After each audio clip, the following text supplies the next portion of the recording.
Okay, so the idea obviously is that everybody knows that Jesus is high priest.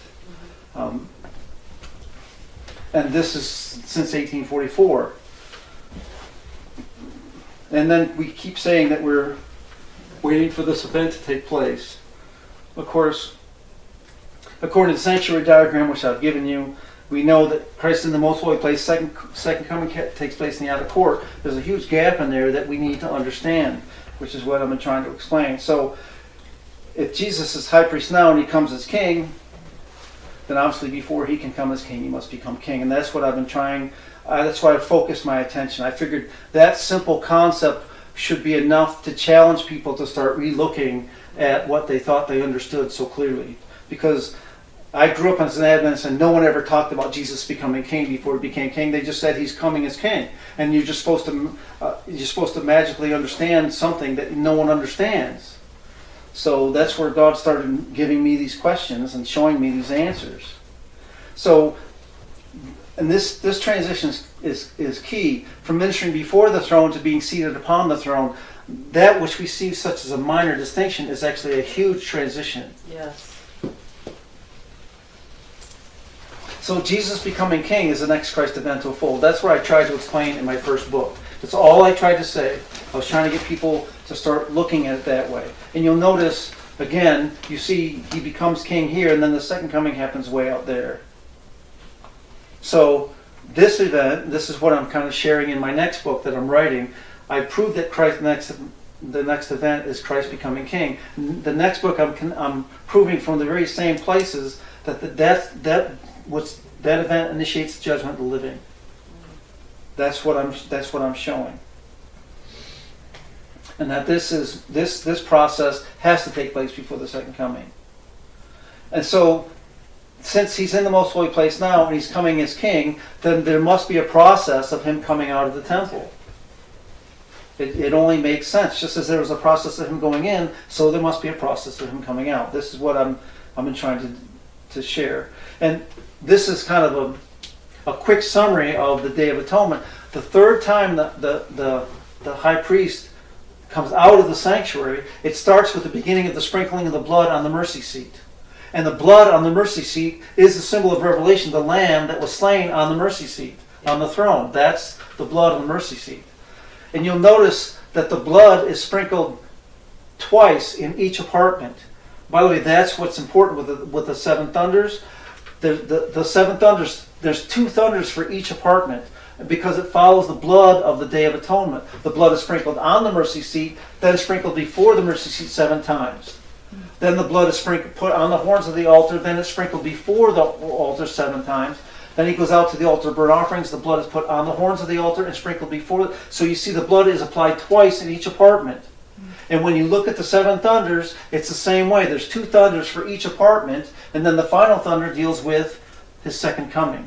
So that pattern, again, is something that affirmed a long time ago in my mind that this is actually what Revelation is saying. So this is what happens in the liturgy of the Day of Atonement of Leviticus 16.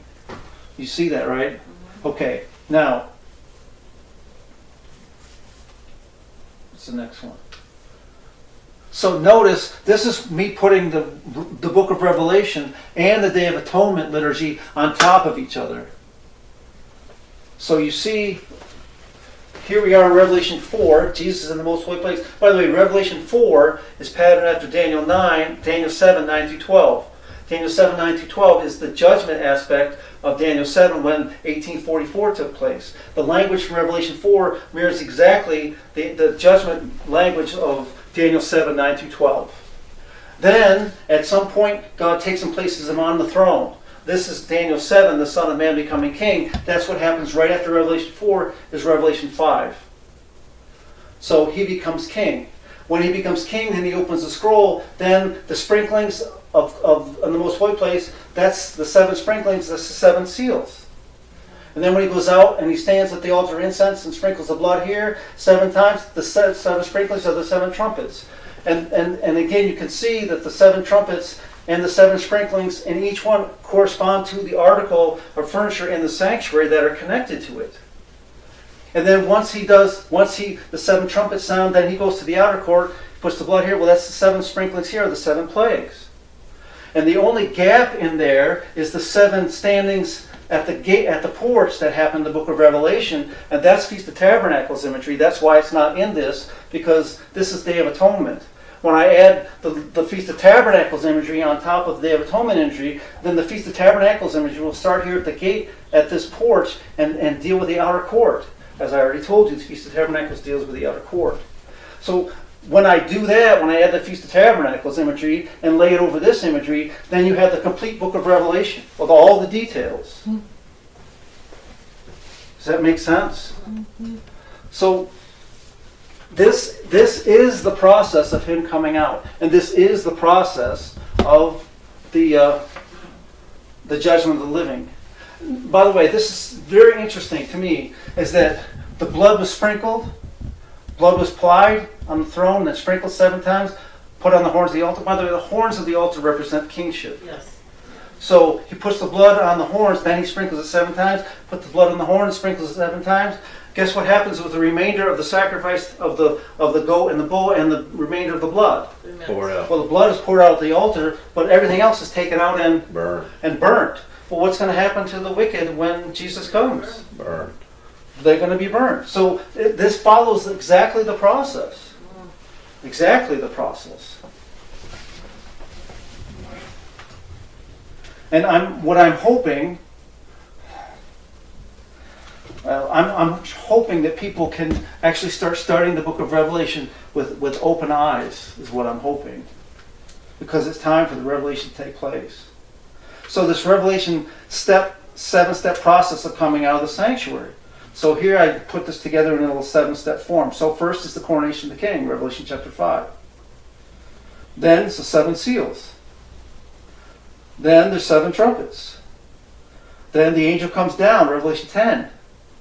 Then the standing at the porch of Michael with 144,000. Then the 7 last plagues. Then the second coming. So this is the 7 steps of Christ going into the sanctuary. This is the 7-step process of him coming out of the sanctuary.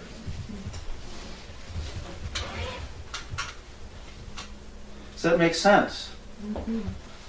Now, this is a simplified version. Obviously, not all the seals happen just in the most holy place. Not all the trumpets happen just in the holy place. It's much more more detailed than that.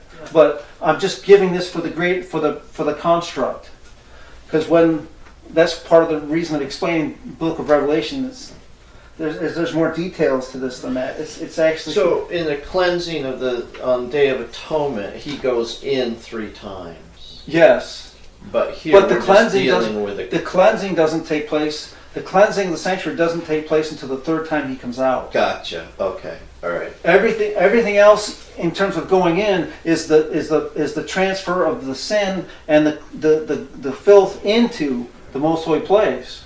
Gotcha. He brings the blood in with him. He brings the blood of the goat in with him, and on connected to that blood is the forgiveness of sin.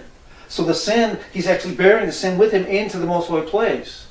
But the cleansing of the sanctuary does not begin until he sprinkles the blood. He puts the blood and sprinkles it 7 times, and then begins the process of coming out. That's the cleansing of the sanctuary. By the way, that's the cleansing and the hallowing. And you have to have, there's 2 aspects to that. So he not only cleanses us from our sin then, but he makes us holy. He hallows us, which is the restoration process. And that can't take place until this happens. And this is the part that I try to explain, and it's hard to understand. But when Jesus dies on the cross, guess what? If you accept his death, then guess what? When he dies, you die. Well, when he's resurrected, you're resurrected. When he's anointed, when he goes to heaven and is anointed at Pentecost, then his people are anointed at Pentecost. When he's ministering in the 7 churches and shining light, then the 7 churches are shining light. Right? Going through the process. When he goes to the altar of incense and there's a movement that takes place and there's light shining, well, that's William Miller. What happens to him in heaven happens to his people. So it's the same thing that's been going on since 1844. The revelation of God's law. That's what we've been sharing with people, the best of our knowledge, right? But see, when he becomes king, when he transitions from being priest to king, when that happens to him, what happens to us? We become kings and priests unto God. So the transition of our life that brings us to perfection, brings us to maturity, this idea of sinlessness and all this cannot take place apart from this event. When he becomes king and he's finished the mystery, then the mystery can be finished in us, because it's finished in him and we're part of him. So this event is critical, not just for the end of the world, but for the restoration of God's character in the image of his people. One of the things we kept studying in the Old Testament is the kingship. Is that was always a coronation was done at the temple doors, between the pillars. Yes, because that's where the people could see it. Okay. But remember in Jehoiada in 2 Kings 11, where does he bring the book from? Where's the scroll that receives the king, that the king receives? It's in the most holy place. And actually in 2 Kings 11, when the boy Joash is brought out for his coronation, where's he brought out from? He's brought out to here. Where's he brought out from? He's hid in the house of God. So see what happens in here, people don't see.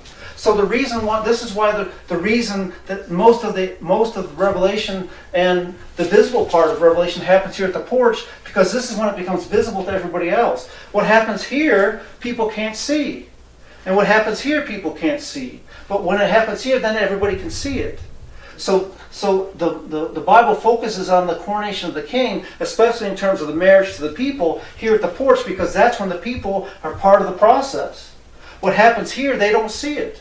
That's like the inner workings that God is doing in you up until you're able to show your fruit, and they know who you are and who you belong. Yeah, that's the personalized aspect.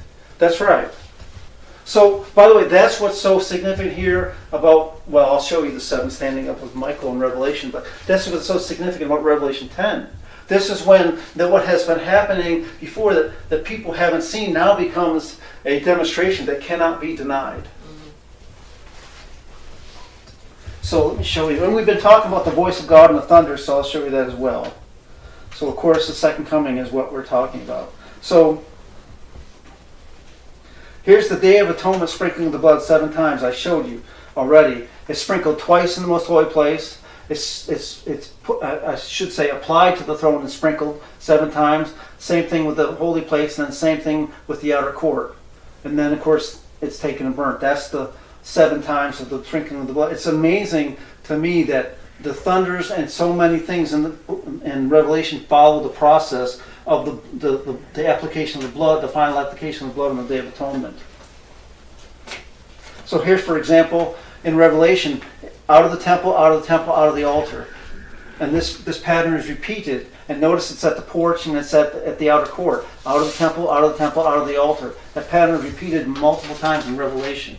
Because that's the process, it's a coming out. Here's Michael stands up 7 times in Revelation. This is the 7 standing up of Michael. He stands up in Revelation 5, verse 6. He stands in the midst of the throne. In Revelation 8:3, he's standing at the golden altar of incense. In Revelation 10:5, we talked about standing. He's standing with 1 foot on the sea and 1 foot on the land. Revelation 11:1 begins. I saw an angel standing and he was given a measuring rod. This is the judgment living process. Revelation 14:1, the Lamb stands on Mount Zion. And then Revelation 15:2 is when his bride stand on the sea of glass with him. So that's the standings. And then the final standing is Revelation 19, verse 17.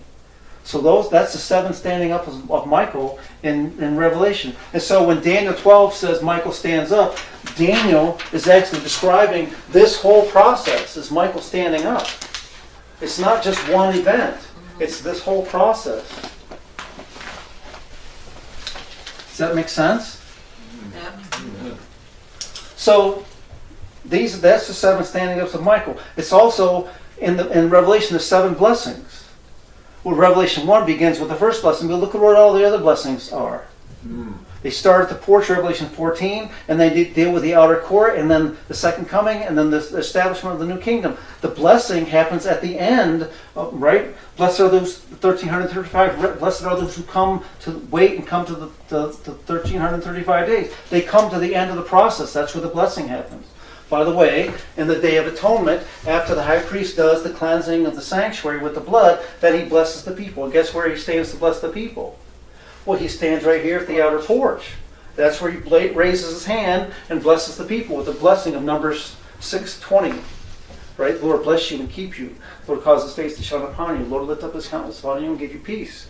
And he blesses the people. And it says in Numbers, so shall he put his name, God's name, on the people. So this is Revelation has all the blessings here at the gate, because that's Day of Atonement language. So Revelation follows the Day of Atonement liturgy. So this is what I'm describing to you, is the process of him coming out of the temple, and all these different examples show this. So I gave you the handout for the 7 thunders, which again shows the process of him coming out.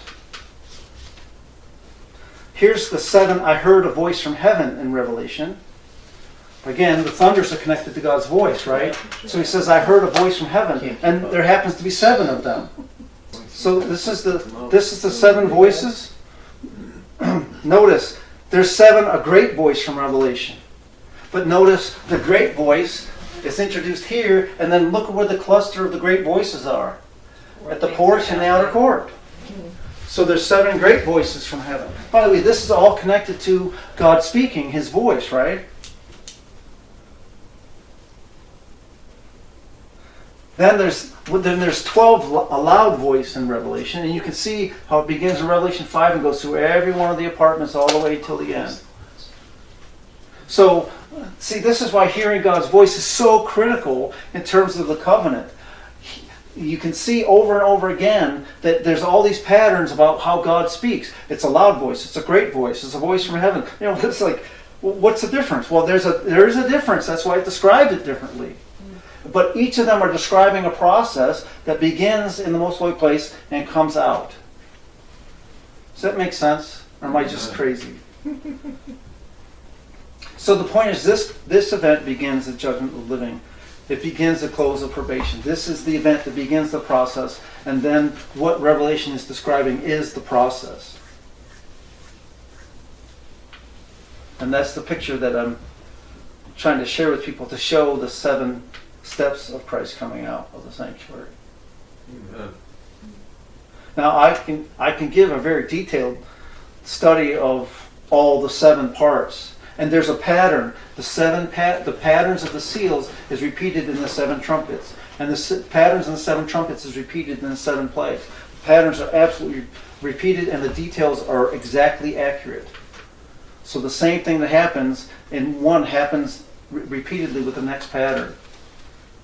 And I know that I gave a rough estimate. You know, the most holy place is 7 seals. Well, not all the 7 seals happens in the most holy place, because the 5th one always deals with going out of the midst and the message, and then the 6th one of each part deals with that light shining to the next group. It's an overview, and then when the next group starts, so there's an overlapping. But you know, to people that I'm just kind of initiating into the process, I can't go into those details or I'll lose them. Why, like Craig used to talk about, this is like a fractal, isn't it? Because Yes. It's Yeah. expanding. It's expanding. Right. That's what I'm. That's well, what as you're digging, you're seeing these little things right. that are the same as the big thing. But yeah. That's right. It's just And that's it's a- supposed to that's- affirm to us that we do understand the big picture when we correctly understand the little parts, each part of the little picture. That's just blows my mind. But see what happens if I don't understand the big picture, then I just see a bunch of little pictures and then I get confused. How do all these little pictures fit together? By the way, that's been our struggle with Revelation for 150 years. We see all these little details, but we don't know how they fit together. But when you see the structure, and then you see how the pieces fit, then it makes sense.